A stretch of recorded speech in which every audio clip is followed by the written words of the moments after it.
Dès que mes yeux se sont posés sur toi, j'ai su et j'ai compris que le logo de ma vie sera toi. Que mon bonheur et ma réussite dépendront de toi, mon logo.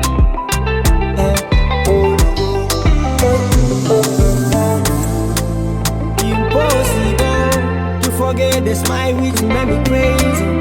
Numva no gushira hejuru cyane kugira umurikire all my area. You are my power, you are the incredible, incredible love of my life.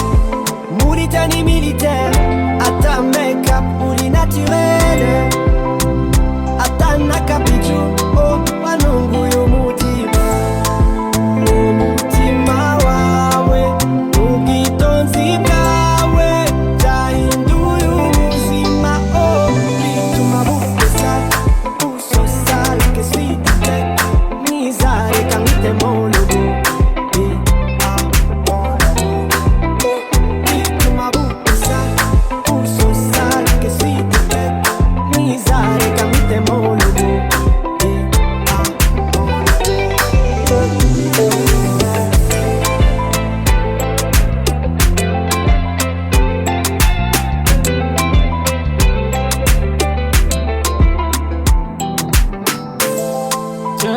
Uko nabibonye, uko nabifize, niko wabibonye, niko wabifize.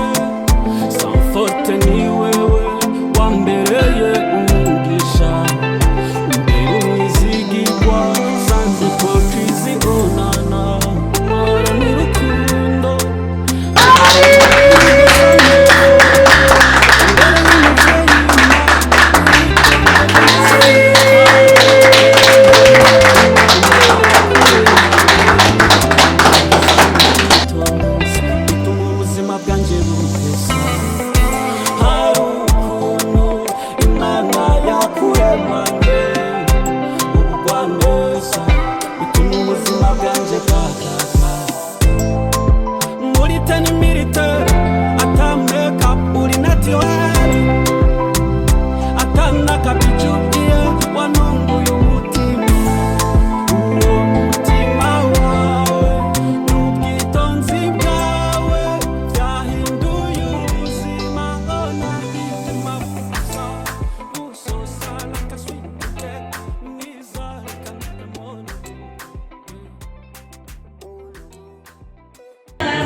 Mungu atuahidi kwamba tunaenda kuunganisha katika harusi.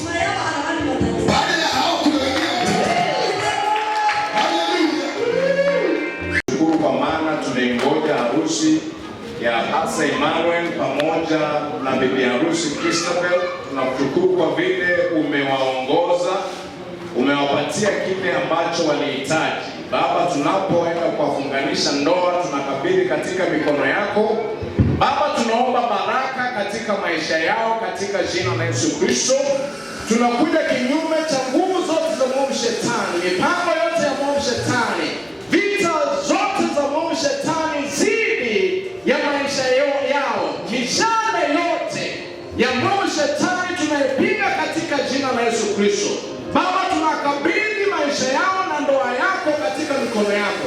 Tunaomba kwamba utawabariki na hata uzao wa tumbo na hata katika mali zao na huduma zao. Tunashukuru tunapoendelea hii ibada, tunajiweka wakfu kwako katika jina la Yesu Kristo tunaomba na kuamini.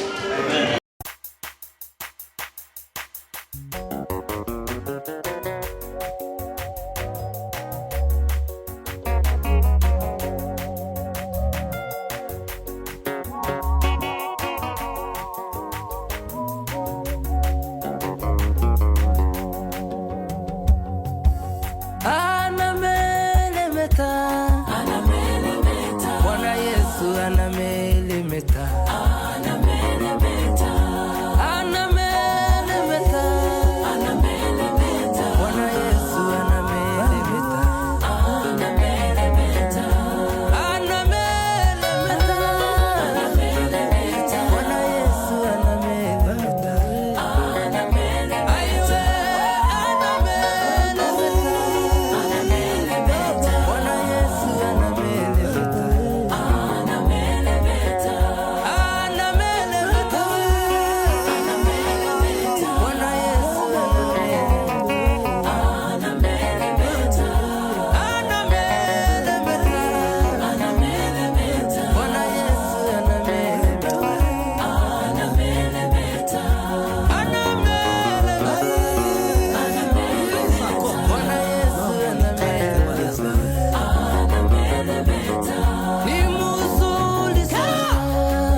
Tunaenda kuunganisha wageni wetu.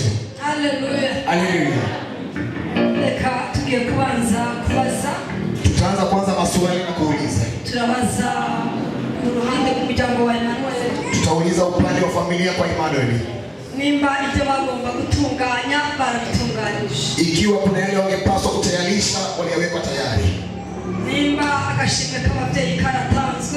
Kama zawadi ya wazazi imepeanwa. Ikiwa yale ambayo tunahusika tumeyatayarisha. Mzazi atakuwa ama mshuhuda atakuwa mzazi Christophe. Tumeyatayarisha na kuyaweka sawa vizuri. Acha tuombe upande wake na Christine. Msimamizi wa familia. Atueleze kwamba yote yaliwekwa tayari na yako sawa. Haleluya. Amen. Haleluya. Haleluya. Haleluya. Haleluya. Amen. Kiukweli yote yalifanyika vizuri.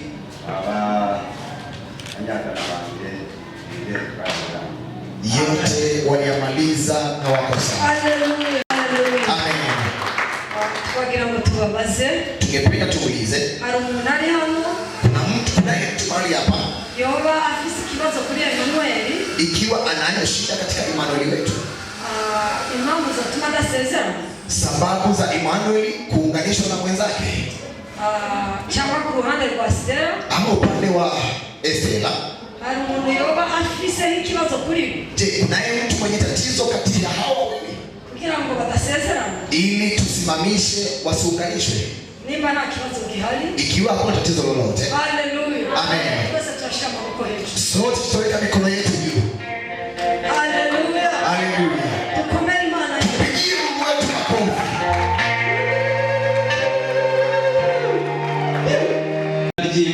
Katika jina la Bwana. Yeye Emmanuel Habimana. Yeye Emmanuel Habimana. Nemeko w'imbabazi Christelle.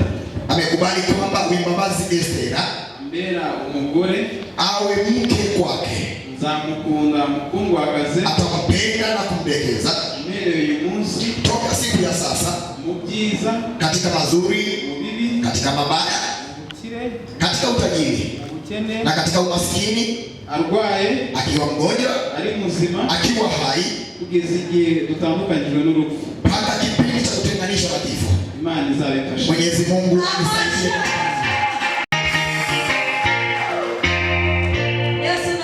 Amen. Nimeona watu wapande ile wanapiga makofi.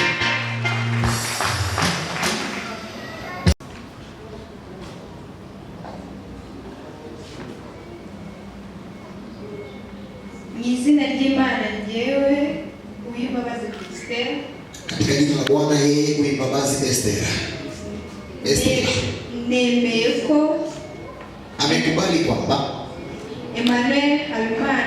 Emmanuel Habimana ambere umugabo awe mume, nzamukunda mukundwakaze, nitampenda na kumdekeza toka siku ya leo, mubyiza, katika mazuri, mubibi, katika mabaya, mubikire, katika utajiri na katika umaskini, arwaye, akiwa mgonjwa, ari muzima, hata akiwa hai, kugeza igihe tuzatambukanijwe n'urupfu, mpaka kifo.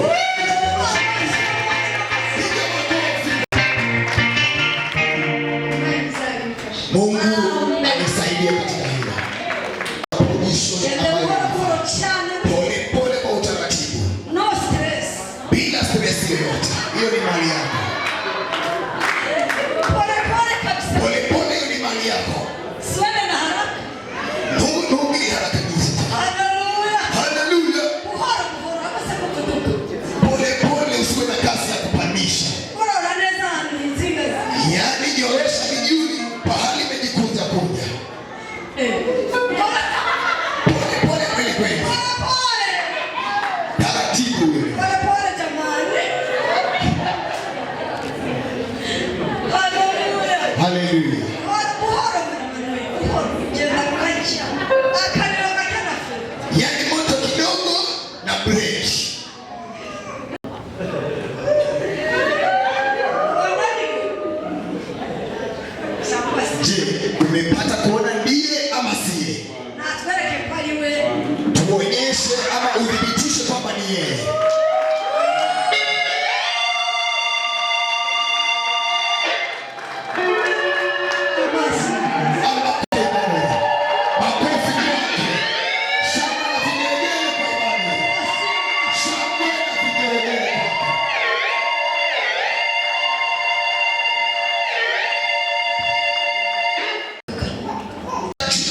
Kristo.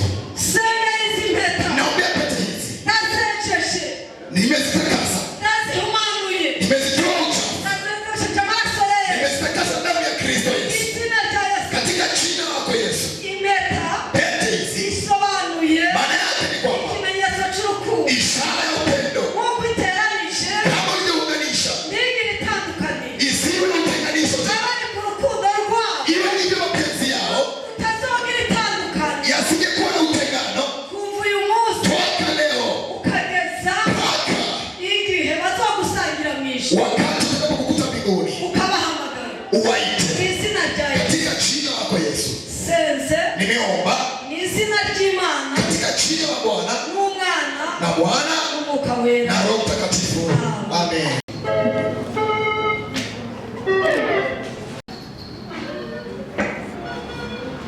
Mukundwa wanjye, yani mpenzi wangu, nategereje imyaka myinshi cyane. Nikakungoja kwa muda mrefu sana. Hivyo siku ya leo Amahirizo imbere y'amahanga yose. ningependa nishughulishe mbele ya mataifa yote Kari wowe urukundo rw'ubuzima bwanjye, kwamba wewe ndiye mapenzi ya maisha yangu, umunezero wanjye, furaha kwangu, na buri kimwe cyose manange. na kila chochote Mungu akanitayarishia. Imana ishimwe ko yakuzanye mu buzima bwanjye. Mungu apewe sifa kutoka katika maisha yangu. Nakukunda cyane. Nakupenda tena sana. Makofi mazuri kwake. Wow. Mugabo mwiza. Mume mwema. Bana yampaye. Mungu alinipatia. Usezeranije kugukunda. Yaani nakuaminisha kukupenda. Cyane. Tena sana. Sana tena. Nitakuwa furaha kwako katika maisha. Nakukunda cyane. Ninakupenda sana mama. Makofi kwake bibi harusi. Shangwe na vigelegele kwako. Juliet.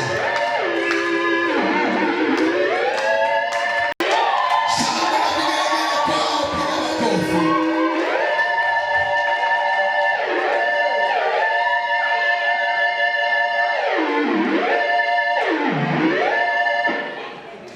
Haleluya.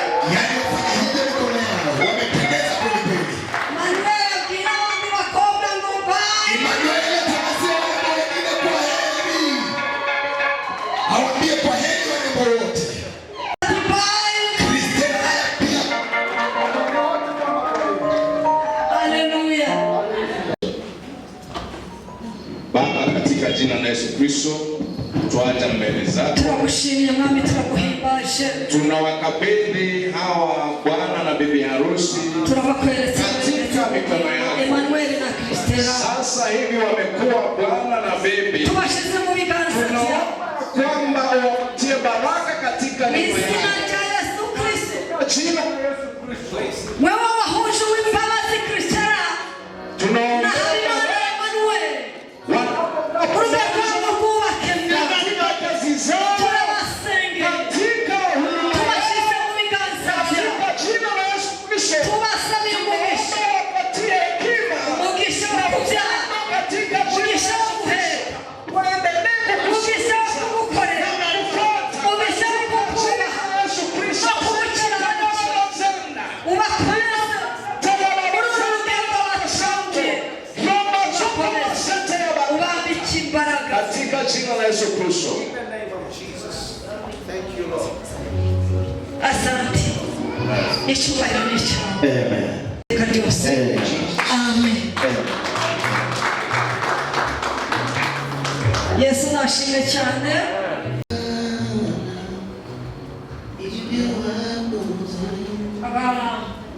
Abaririmbyi badushiraho indirimbo. Imyaka igihumbi ukayisohoza.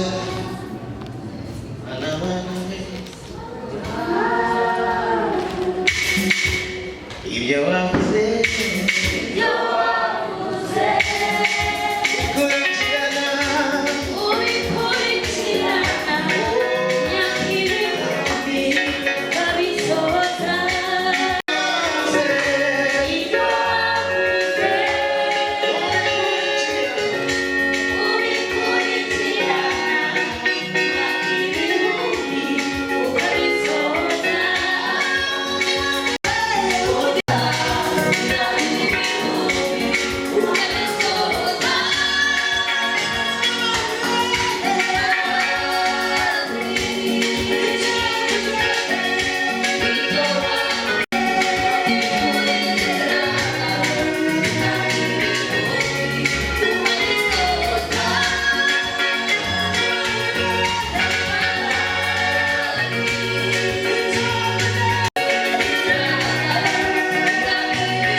certificate. Hallelujah. Hallelujah. N'urwibutso. Hili kumbukumbu. Aho bazoja hose. Popote mtakapokwenda. Bazogenda barabakuye certificate. Mtaenda mkichungulia katika certificate hii. Ibuka umunsi bagiranye amasezerano. Mkumbuke siku mlioweka agano ama ahadi.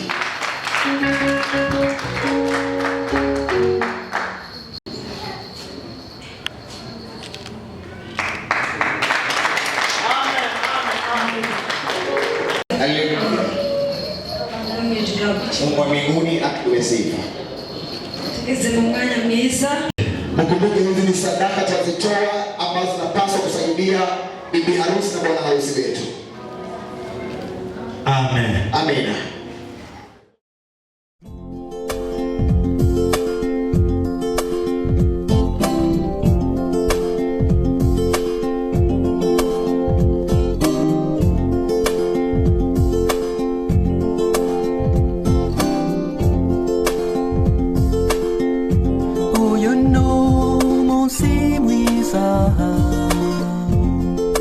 w'abavandimwe bacu bifuje kurushinga tubasabiye umugisha. Data mwiza wo mw'ijuru, nk'uko kera washyingiye Adamu na Eva, ngwino yo cyane utaratibu mwarudisha katika makao yao. Turi kwegereza umusozo, yani tunakaribia kumaliza ibada wa ibada yetu ya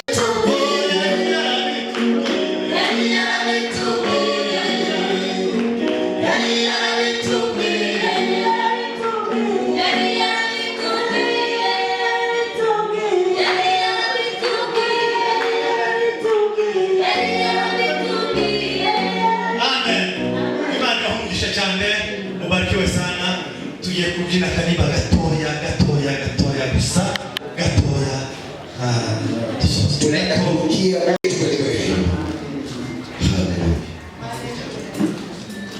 yani hakuna kitu cha kuruka hapa, kile cha kushikilia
Yani mambo ya makasiriko wasitaki.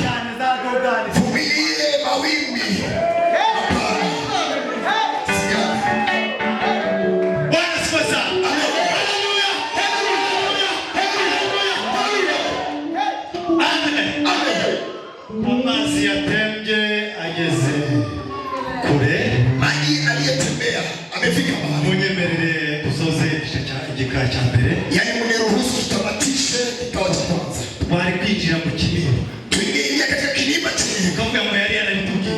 Tuseme Mungu anatutumia. Tukavuga ngo ni yamamare. Tuseme Mungu atawala. Nubwo ari Bestman. Hata kama ni Bestman, ariko turamuha n'umushumba. tunamheshimu ni mtumishi wa Mungu mchungaji. Apostle wacu. Ni apostle wetu. Umari mu mugisha cyane. Mungu akubariki. Amen. Amen. Twakire Adonis Barikasa. Amen. Amen. Leka dusenge tuzoza icyiciro cya mbere. Acha tuombe tukimaliza ibada yetu.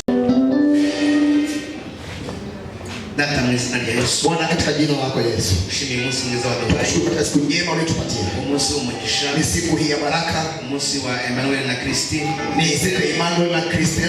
Turi hano kugira ngo tunezerwe ku bwabo. Tupo ili tufurahie kwa ajili yao. Wakoze kubyo wakoze. Asante kwa wale uliyotenda. Kandi no kubigiye gukora. Na kwa yale unatarajia kuyatenda. Mu izina rya Yesu. Katika jina la Yesu. Amen.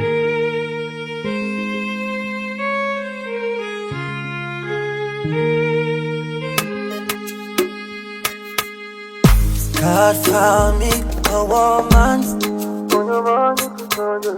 my woman, my priority. She fell in love with the wire. She means the whole world to me. Yeah, yeah, yeah. You love me better than I love myself. I just want you to know.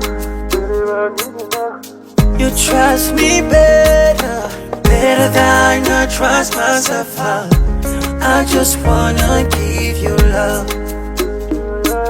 Cause when I close my eyes, I know you are right here with me by my side forever. Do you know how much I pray for you? Oh, pray for so long for you, darling. Be my forever, I promise to never lay you down, baby, this is my vow.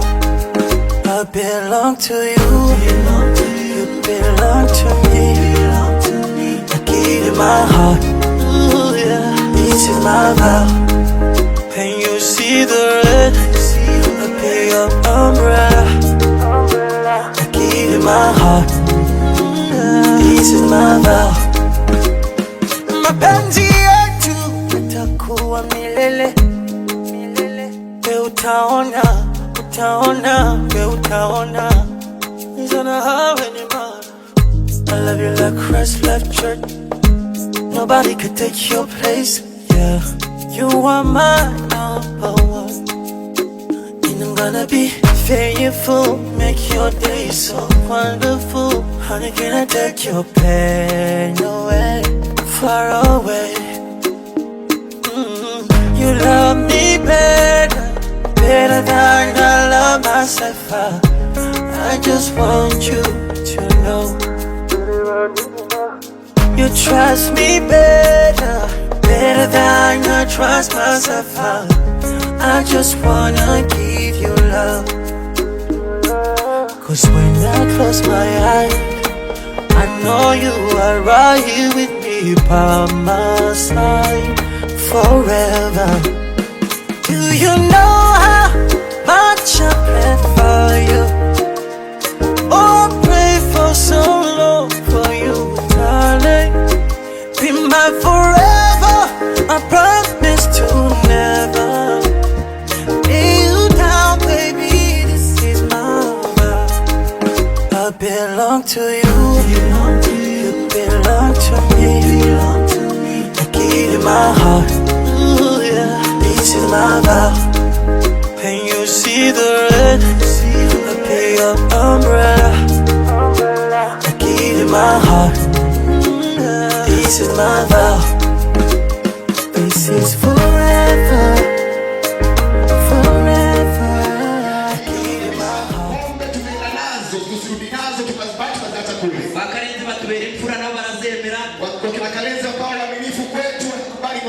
dusanga rwose bafite urwuri, tukakuta kwa kweli wana mifugo ya kutosha, baranezerwa na wakafurahia. badusezeranya rero Wakatuahidi hivyo ko umuco uko bigenda agasozi kazamutse ntakamanuka bagera, yani kama desturi mlima uliyepanda ng'ombe lazima kuna shangwe. badusema munsi Hivyo siku hii ya leo ni ile siku twari dutegereje, tulikuwa tunashauku kwa kungoja ku mugeni wacu kwamba bibi harusi bazamuduhekera, watakuja kutubebea, bakamutuzanira, wataweza kutuletea. tubakomera amasi. Tuwapigie makofi kwa kweli. Nubwo Karibia kufika, ariko amakuru mfite nuko bari mu marembo, baadhi ya habari nilizonazo kwa sasa wako katika marango wanaelekea kuja. mfite amakuru ko bari mu marembo, Ninazo habari wako katika marango, masomo yake pia alimaliza, ndetse n'abandi nabo bari hanze nabo barahageze. na wengine walioko ng'ambo ama upande wa India waliweza kufika. Birasobanuye ngo nta mbogamizi n'imwe yatuma baza batamuzana. Inaeleza Nguko icyifuzo cyacu kwa ajili ya kutii na kusikiza hitaji letu, kandi bazayikura na wamekuwa waaminifu. Kati ulikubali kutubebea, natwe rero ubwo musohoje icyo twavuganye namwe mukazitera iyo misozi mukagera hano, nasi tumetimiza tulichoagana, mkapita milima hiyo na mabonde, leo ikawa umefika mahali hapa. tubahaye ikaze bicaye mbere. Twawapa karibu, muketi na muwe salama. Makofi kwake. banirayo Kwa sababu ya malango yalikuwa na shauku kugonja wenyewe, ndetse n'abashyitsi bari kumwe nabo, hata wageni waliotakiwa kuwasapoti wa kuwasindikiza. umuryango w'akarere ukwiye gushimirwa, Familia ya Karebe yapaswa kushukuriwa kweli kweli. ntabwo babesa n'imfura, Si waongo, icyo twumvikanye aricyo bakoze. ni kwamba tulichoelewana kwamba wamekitenda na kutimiza.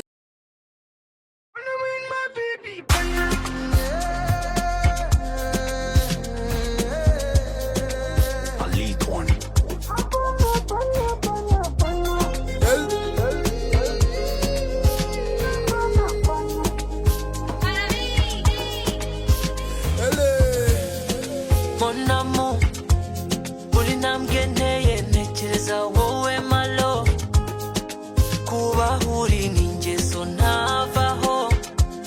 Girl, I want to be your Romeo, I can't wait to marry you.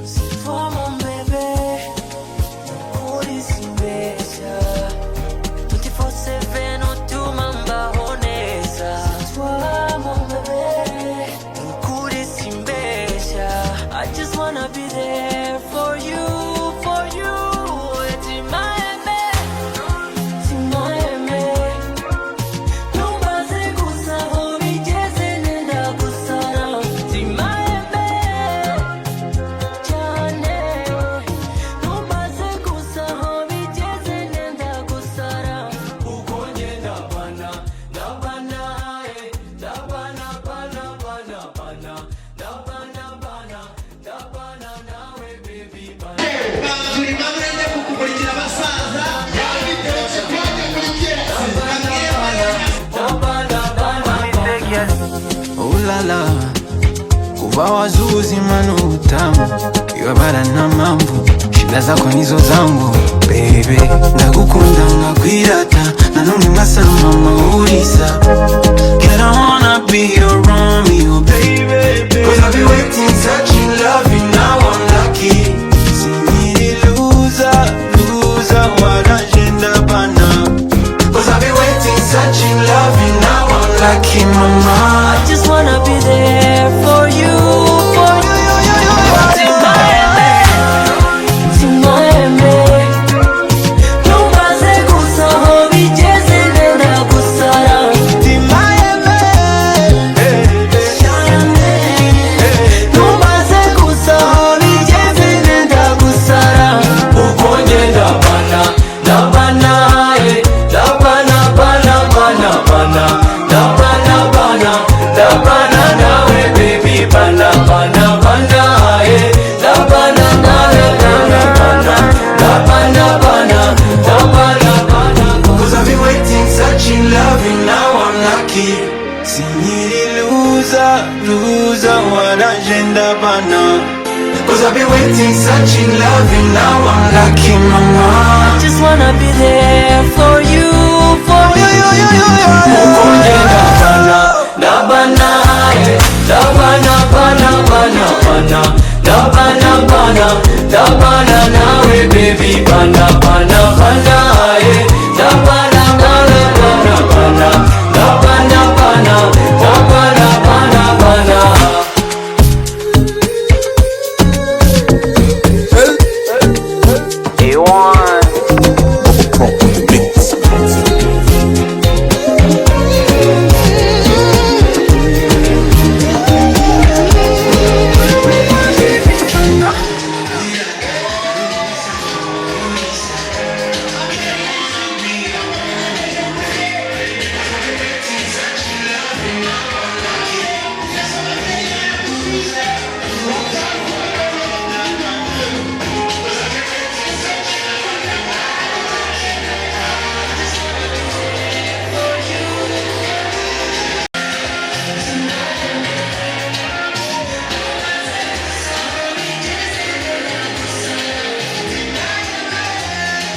hari abanyacyubahiro baduteranije endapo hawa ni wenye heshima tumekusanyika leo kuva ku misozi itandukanye toka katika milima na maeneo tofauti. Umuryango wa Twagirayezu n'umuryango wa Karenzi, familia Twagirayezu na familia ya Karenzi, aba nibo baduteranije hano uyu mugoroba. Wametufanya siku ya leo tuwepo mahali hapa. Kabla ya kuendeleza ratiba yoyote ile, umuryango wa Twagirayezu na Kristo, katika familia Twagirayezu sisi ni wa Kristo. Data yatureze adutoza gukunda Imana, baba alitulea akatufanya tupende Mungu, ndetse adutoza kwibanza imbere muri byose, akatufundisha kutambulia Mungu katika yote, ndetse aratubwira ngo ndiyo sababu muraza kunyemerera mutaniruhusu nembere muri bashiki banje hano nitembee katika barada zangu mahali hapa, zanumwe tubikore nkuko data yatwigiye Imana ituri imbere ili Mwenyezi Mungu atambulie mbele zetu. Gahunda zose zigiye kubana n'abari twebwe, ratiba zote za asante. Tunashukuru Bwana, tunashukuru kwa ajili ya wema wako, tunashukuru kwa ajili ya mapenzi yako. Tunasema ni asante toka asubuhi mpaka sasa. Tumesema ni asante kwa ajili ya masaa haya. Tumeona mkono wako hata sasa tunakushuhudia. Bwana, tunakuelekeza mbele. Jamii zote, ratiba zote zinafuata. Bwana, ukasimamie na ukatawale, pia Roho Mtakatifu awepo. Katika jina lako litukuzwe tena. Uwe pamoja nasi katika yote. Katika jina lako Yesu Kristo tumeomba na kuamini. Amen. Yegere hino akaribie mahali hapa, afashe kubasusurutsa, yani anisaidie katika kuwatoa baridi, kugira ngo ili kwamba nabo bimve mikaze, ili nao pia wajisikie karibu hapa nyumbani. Hanyuma wangapi wanayefuraha? Kama unayefuraha simama, haguruka, simama kwa miguu yako kama unayefuraha. Aiko ntararirimba, lakini kabla mimi kwangu kuimba alijambo shaka ngamire na Emmanuel na kwanza ni kuna neno ningepiga niserutse mu gitondo. Jua inapochomoza asubuhi, abantu baragirukira cyane bakaryota, watu wanalikimbilia kwa kuliota. Hageze murango saa sita, inapofika mchana saa sita baratangura kurihunga, yani watu wanaanza kulitoroka na kulikimbia. Hageze kumugoroba igiye kurenga, ikifika magharibi jioni kwenda kutamatika kwenye batangura kulishaka kandi bila baryota. Binadamu wanaanza kumtafuta tena ili aweze kuliota.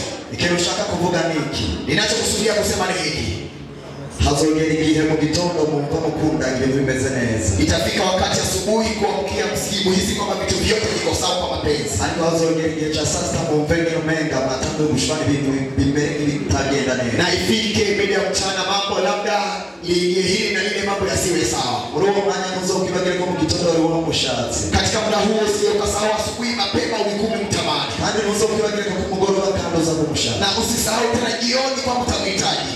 Hallelujah. Hallelujah. Isere kwa manyumvisi. Niamini kwamba mmenielewa kiundani zaidi. Aliko reka manore gatoya Emmanuel.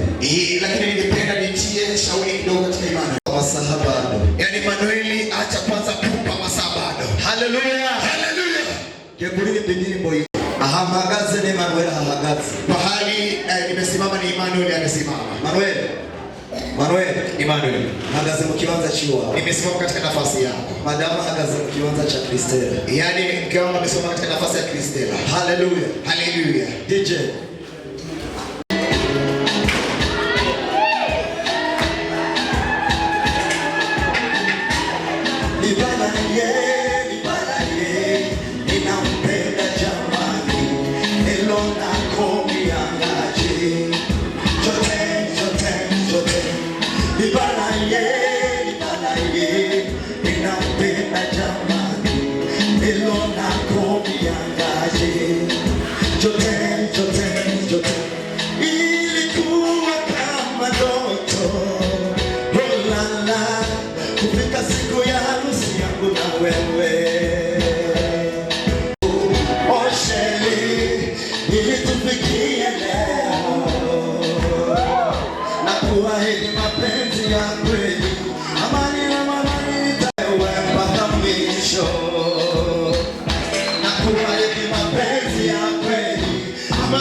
Mani Mano.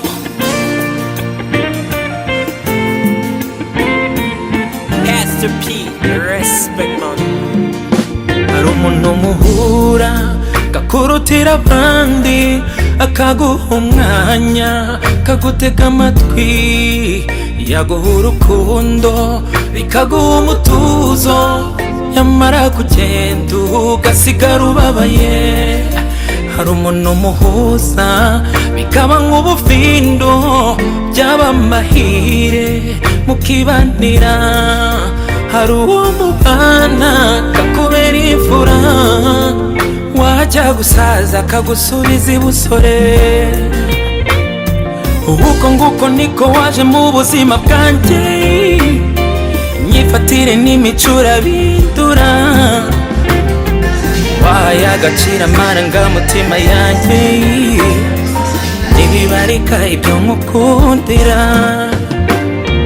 Wasokongeje urukundo maze nshira inyota, ibyo ndabigukundira. Wameneye ibanga wari warahisha abandi, ibyo ndabigukundira. Iyi mpeta yamye urukundo, ibyo ndabigukundira. Wameneye ibanga abandi batazi, ibyo ndabigukundira.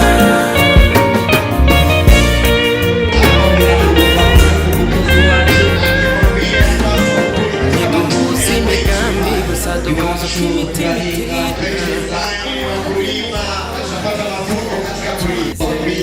Nitaanzia mimi kukupa wewe makofi mengi kwa Emmanuel. Oya mwongere rwose. Hapana bado, muongezeke. Mwongere yakoze urugendo ndabizi. Amefanya safari na habari kweli kweli. Ahantu twagiye ni kure. Bahari tuelekea kumchukua ni mbali. Oya mwongere wabo ntanza ongezea kwao kuna njia mtoto kwao kuna njia. Mwongere wabo ntanza ribayo. Ongezea chakula ashibe kwao kuna njia. Mubwira ati burya ni wacu ntanza rihari. Na ukimwambia kuna kwetu njia tena. Nurangiza usingira icyo kunywa. Ukimaliza kamata kinywaji.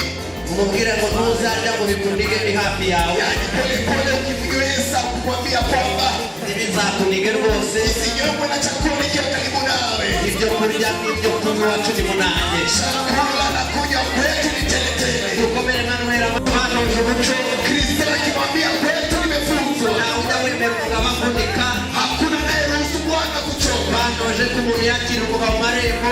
Naye pia akipokea mume katika malango. Na wavuga ati nanjye ndakurisha. Akisema nami lazima nikulishe mume wangu mtarajiwa. Aravuga kandi umugabo ntiwarienda kongera. Akisema mume wangu usichoke na usiofu na kuongeza kingine. Ati mama ambwiye ko umugabo urya ari uhaha. Mama akanieleza kuniambia kwamba mume akulaye ndiye mwenye kuhemea. Umugabo wanjye ntuzicwe n'inzara. Usiuliwe na nyama ufe na kiwepo. Amariba y'iwacu aruzuye.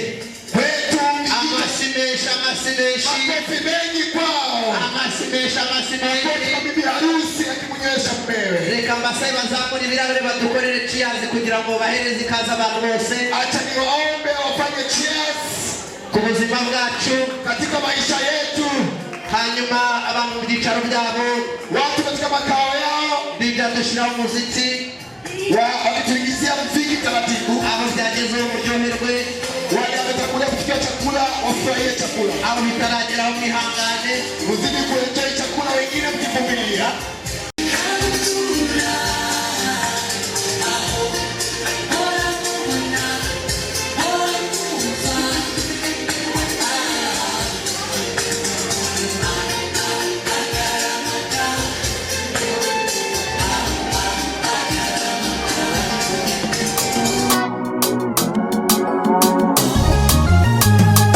Oh my gosh, ibimbona n'inzozi.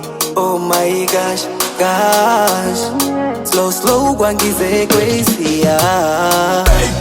Umaso hawe nibona nkaryoherwa mwana, umwiza wa mama uri fureshi sana. Oh she's a fine girl, aryoshe nk'agafanta.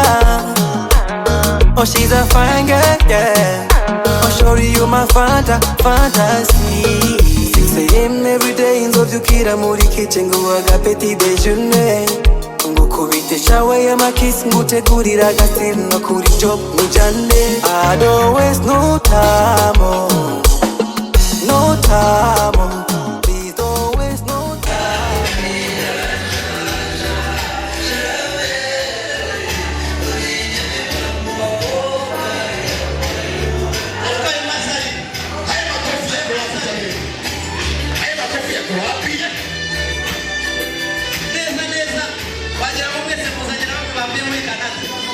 Unazania kwamba umekuja na watu wa kutoka Kanada. Kama wewe ni nyumbani katika muziki za asili kama za nyumbani. Sisi kwa nyumbani. Yeah.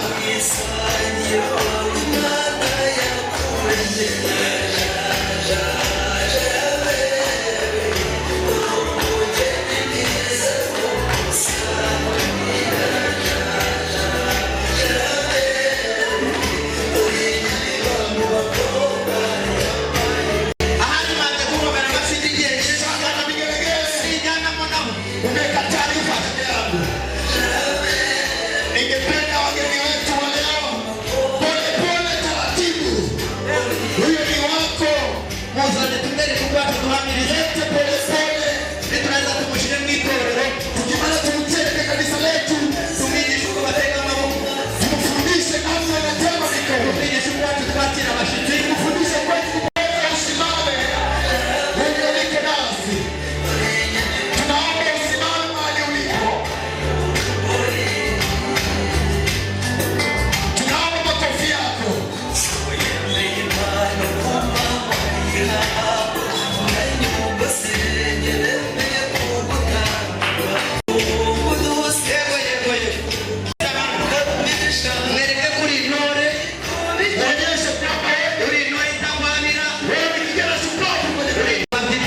Ningependa tupokee msichana wetu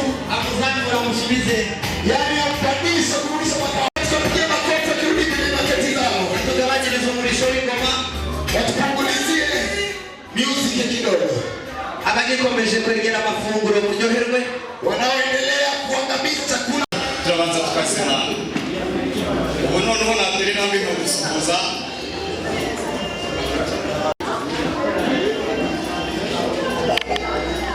ni karibu mwakoze cyane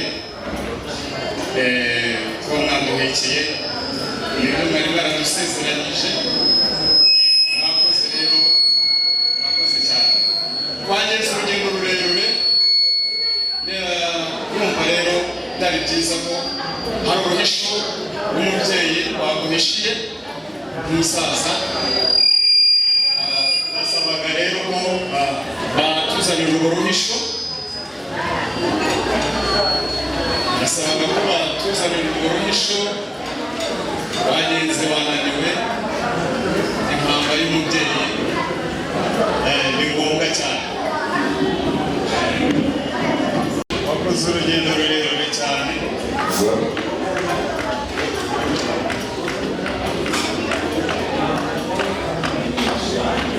ni byiza ko rero twagusabye kuduhekera uraduhekera kandi n'ubundi inshuti cyangwa se kubana bizakomeza. Ni karibu rero ukomeze yimbe ikaze. Urakoze cyane ndabashimira abantu bakera ari kujyamo yewe wicaye mu rugo neza. Umubyeyi Karenzi iminsi duherukana hano ubona naje kugusaba iminsi yagiye itambuka rero ntabwo iminsi yisubiraho niko tugenda dusaza. Hanyuma ubo twagusabye abariho batuzaniye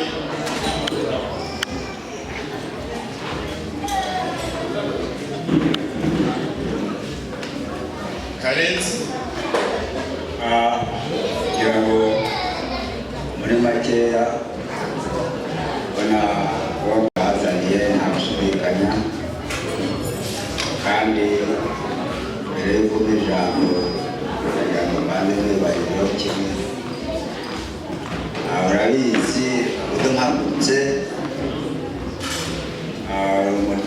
mwiza kandi inshuti yanjye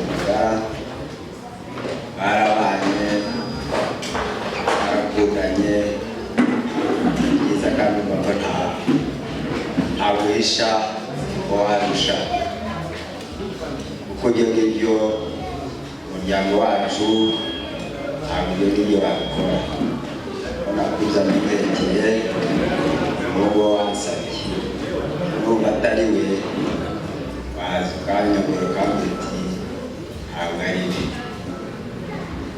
murakoze abasha kureba basobanukirwe neza rikasaba umuhungu wanjye andebere niba kuko uko twasabye kuko niwe bazanye amashyi ababyeyi.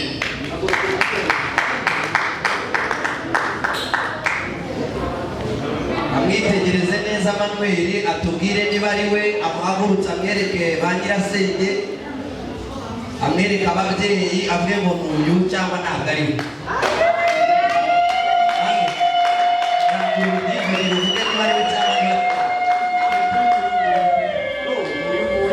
dukomere umuryango wa Karenzi amashyi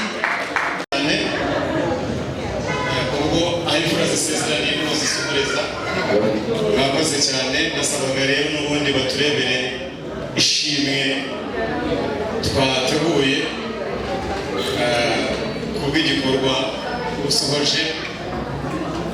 imfura zisezeraniye n'uwo zigurira. nasabaga banzanire ishimwe. umuhungu wanjye yabibonye, niyo mpamvu yahisemo kutwicaza uyu munsi.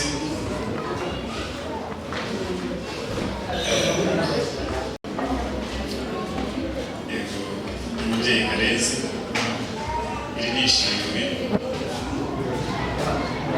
ko uracyarira neza. Imana rero ikomeze kugirire neza. yewe akoze asabe abakuru b'itorero, reka asabe Aline yigira hano, Aline asabe yigira hano, Amahambeshu na Jean Paul twabahereje seritifika y'icyongereza kuko tuzi ko bize kandi bazi gusoma.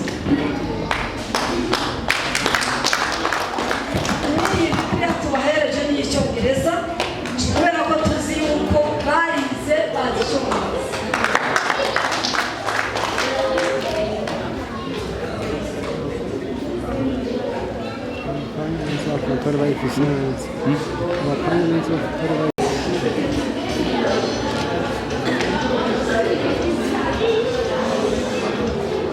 bakiriye impano kuko bose nshaka kubongera kwicara, ndashaka baza kwicarira rimwe.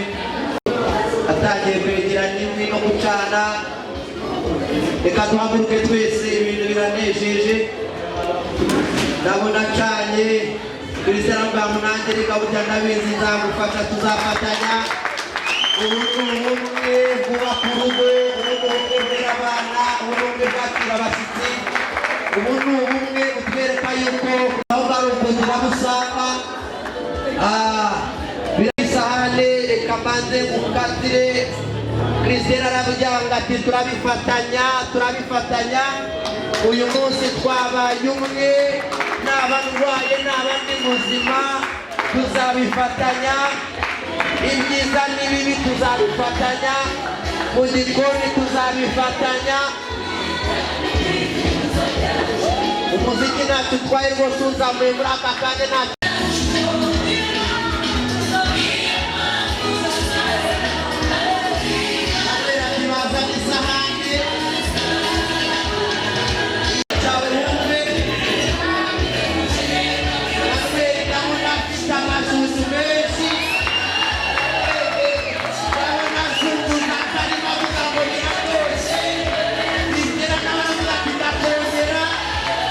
Mungu yako yandikana sana na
nyarugenge babone ko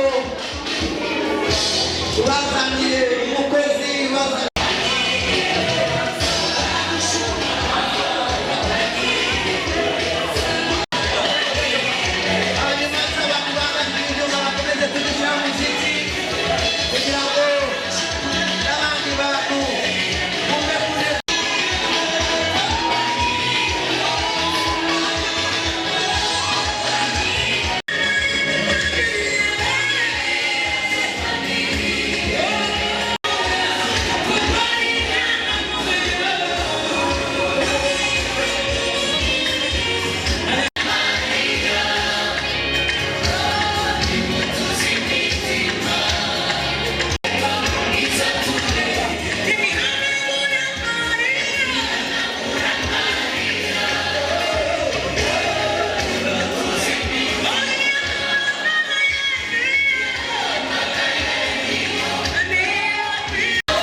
twabaye umwe tunejejwe no kubashimira mwatubereye ababyeyi iyi ntambwe duteye nuko mwatureze neza kandi mukadushyigikira ndetse bongeye barambwira ngo ntarerwa tuzakomeza kuba abana tuzadutuma dutumike kandi n'uduhugura tuzumva nuko rero natwe tuzamura amasi tunezerewe ayo masi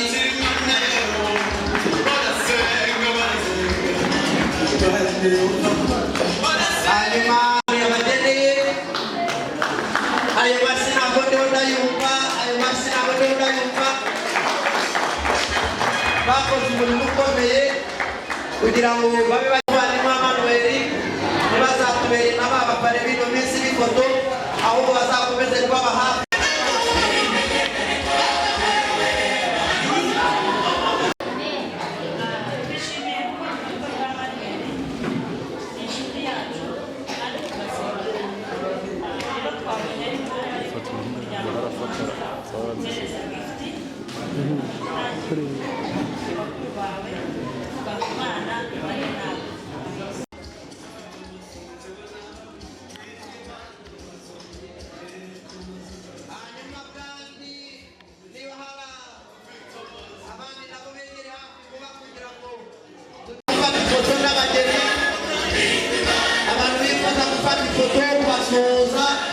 ubifuriza urugo rwiza nabo batambuke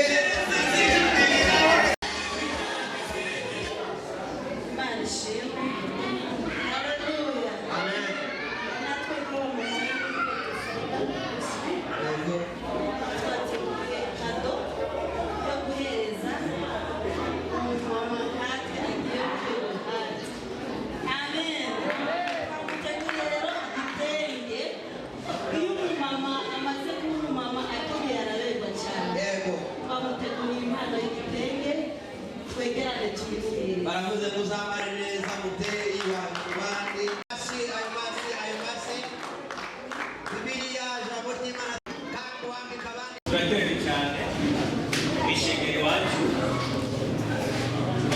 uyu munsi twari tuhuriranye igishika ndetse ntibyabaye ibyoroshye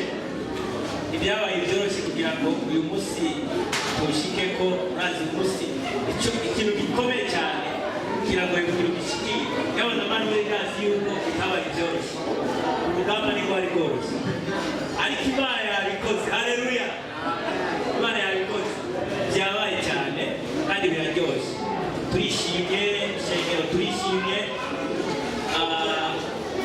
nta kintu twabuze twanyoye twahaze twarose amafana twarose imiceri twariye inyama tubewe neza haleluya ibyo ni ibintu bikomeye cyane si bose bashobora kubikora ngo ushobore kubakora byagenze haleluya rero nta bintu birebire atari gushima Imana ndetse no gushimira Manuel wewe yasenda kumviko. Haleluya.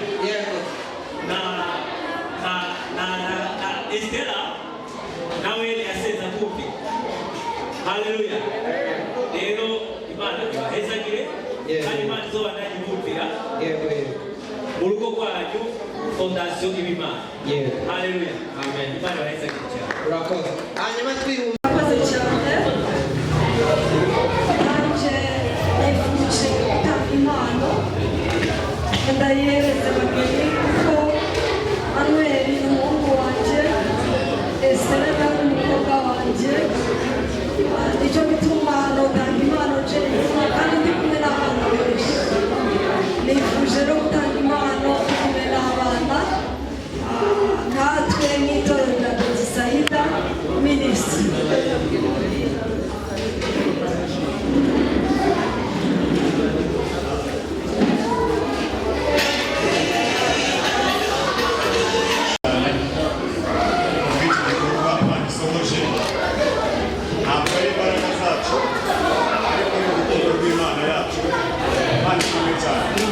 Ndashimira Manuel ibindi bintu abantu bari gutinya muri iyi minsi, ariko bateye intambwe cyangwa se ashoboje igikorwa Imana ibagira imbaraga. Nanjye ndashima aho gatoya. Yewe ndashima Imana ko tugeze kuri uyu munsi. Ni umunsi twategereje, ni umunsi twasengeye cyane, ariko Imana irabushoboje. Imana ishimwe. Ndashima Imana kuri Emmanuel umudamu we wabashe kwihangana. Isezerano ry'Imana ni naryo murisoje uyu munsi. Rero Imana ishimwe kuko mwihanganye, ntimwakora inzira n'iz'abandi bamwe bajya bakora mugategereza uyu munsi, hanyuma n'ababashyigikiye kuri mwese ndabashimiye. Nshimiye timu y'abantu bakorana, nshimiye timu y'abantu basengana, nshimiye abaturanyi, nshimiye umuntu wese wageze hano. Imana imumugisha. Ubukwe bwaranzwe n'udusha kwishima ntayiperutse, baranzwe n'indirimbo za Kinyarwanda. Ndanezerwa cyane. Abafotogarafi bongeye kuri TV House bari gufotora ako kantu kamfashije cyane. Bateresa n'ifite kabisa. Ifoto ubundi iyo yafashe neza bayiterera ifu. Aba bafotogarafi rero ndabapimurira abantu batarakora amakwe kugira ngo bareba batere kugira video bakeneye. Rero Imana ibahumugisha, muzabyara abahungu benshi n'abakobwa benshi, kuko iwanyu ntabwo muri benshi.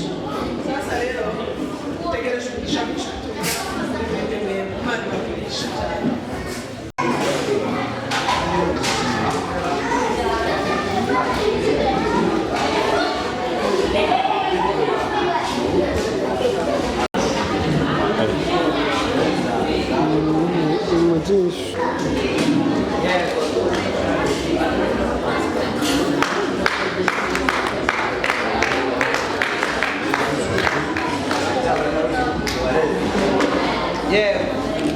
Tuze kutubwira niba duherekeza abashyitsi cyangwa niba tubasasira bakarara.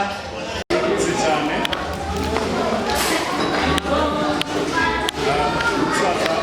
mwakoze cyane. Urugendo mwakoze turaruzirikana cyane. Hari impamba twaguteguriye igufashe ugufashe mu rugendo, ariko ntabwo twayiteguye mu buryo bwo kukwirukana ngo ntuzagaruke. Twayiteguye kugira ngo niba na ngombwa nimushaka murare ntacyo bitwaye, ariko iyo mpamba twayiteguye kugira ngo nimwongera gufata urugendo impamba ibashe kugendana nawe. Nuko rero nasaba twegereze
n'ahazamuka n'iyi mama nayo ibibafashemo.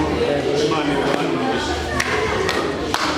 uvanye mu biganza byawe ugatanga umugisha w'uburyo bwose. Uyu nawe ni umwe mu mugisha wageneye abagukunda. Izina ryawe rishimwe kandi rishyirwe hejuru. Tukuragije urugo rutangiye none, uzabane narwo ruzabyara umuhungu n'abakobwa, kandi uzamuvuga ko kugurisha impande zombi. Abashyitsi baturutse hirya no hino, abitanze bwa byose, dusabwe twizeye mu izina rya Yesu, amen.